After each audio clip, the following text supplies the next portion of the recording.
a pretty one, Ulysses.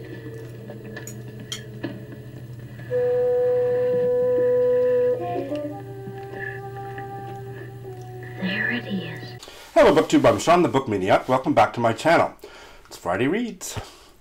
Lots to say. Let's get going. One bale. You haven't heard me talk about this since the week I began it, but I didn't finish it. The Woman at 1,000 Degrees by Lagraniere Helgeson, translated by Brian Fitzgibbon. And sorry Brian, your translation was crap.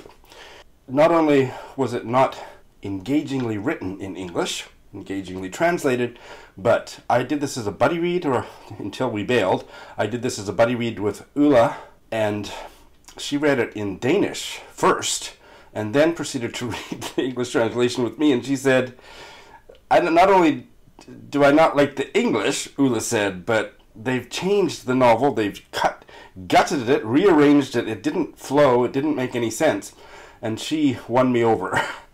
It has a brilliant opening paragraph, and the writing goes way downhill from there. It's really clunky in a lot of places, and there was a lot of interesting stuff about Iceland that I read a third of it before Ulla gave me permission to bail, and she was so relieved because she wasn't enjoying it in English. She said it's pretty good, and she'll talk about it on her channel, I imagine, but she enjoyed the Danish translation, which is quite close to Icelandic. Linguistically speaking, but no, this was not a good translation. I enjoyed the little tidbits about Icelandic history and stuff, things I didn't know. There was a lot of good stuff in it, but I didn't care about the people. The writing was really off-putting, so I bailed. And I am reasonably sure that will be my last bail of January, but I've said such silly things before and been proved wrong. I finished 3 books. And this is somewhat happier news. I've already finished this short story collection that I think I just started it last week or the week before. Walking the Dog by Bernard McClafferty. A 4-star read. A little bit more than half of them were 4 stars and the rest were 3. So it averaged up to a 4-star read. That's the only way I know how to rate a short story collection. And yeah, there was some really... He's a good writer. The title story was really good. It's about a man walking his dog, and he gets in Ireland, and he gets kidnapped by the IRA. I can't remember which side of that conflict the terrorists were on that kidnapped him. There's a really stunning story about a disintegrating marriage at the beach. They're on vacation. Those were my 2 most favorite. But no, I would read more by Bernard McClafferty, and would recommend this collection if you like short stories. So my new approach is working to just read short stories on the days when I have a full day of reading and just start with that. And that worked really well because I knocked this off in 10 days instead of 6 months. The last short story collection I read last year took me 6 months to read. Quite a bit more disappointingly, I started and finished this book. It was a book I had committed to reading in January and had kind of forgotten about it or pretended to forget about it, but anyway, I read it. Started it Monday, finished it yesterday. I think I read it in 4 days. And this is a Saskatchewan classic, Western Canadian classic. As for Me in My House by Sinclair. I didn't like it very much. The last time I read it was 30 years ago. I didn't hate it. I gave it 3 stars, which for me means I didn't enjoy it. It was set in the dirty 30s, small-town preacher and his wife, and they are so bitterly unhappy, and it's in the form of her diary entries. And she is an unreliable narrator, and maybe I'm not that good with unreliable narrators, but I don't think that was my biggest problem. He was so unlikable and unknowable, and I don't mind an unlikable character as long as I care about something happening. And there was a child, a teenage boy in the story for a while, and I cared about him. But I just thought it was too black and white. They were unhappy, and they thought all the parishioners in their small town were terrible people, and there was maybe the doctor's wife was okay. But it was just so black and white and so negative. But most of all, it was over the top, dripping with a kind of gothic, exaggerated sense of atmosphere. And so she kept going on and on in her journal about how No, they're new in town. The town's called Liberty, ironically enough. I think it's called Liberty. And the manse is terrible, the minister's house.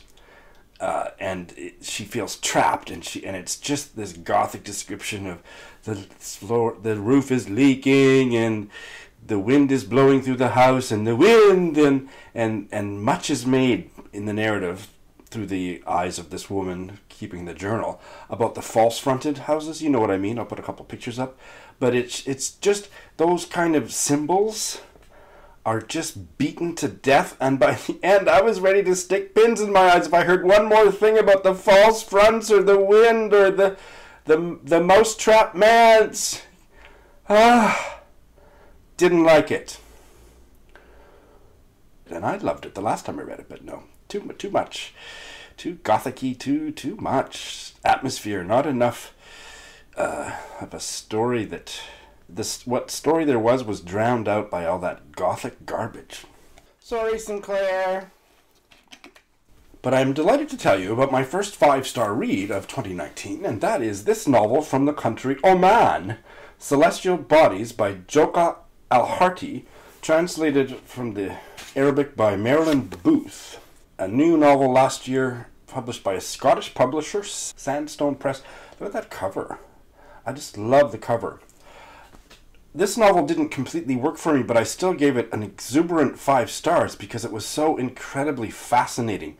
It's the story of a bunch of different families in Oman in the 20th century, up to early 21st century, I guess. And what you need to know, or what you will soon go running to Google to check on in the opening, once you read the first couple pages or chapters of this novel, is, yes, it's true. Slavery was only abolished in Oman in 1970. And so there are characters, about half of the characters here are ex-slaves, and we see them through their lives where they grew up as slaves and were owned by other major characters in the story. And the interplay, the interactions between the slave families and their owner families is one of the major themes of this book, and it was so incredibly well done. It's a very confusing novel. It's not for everyone.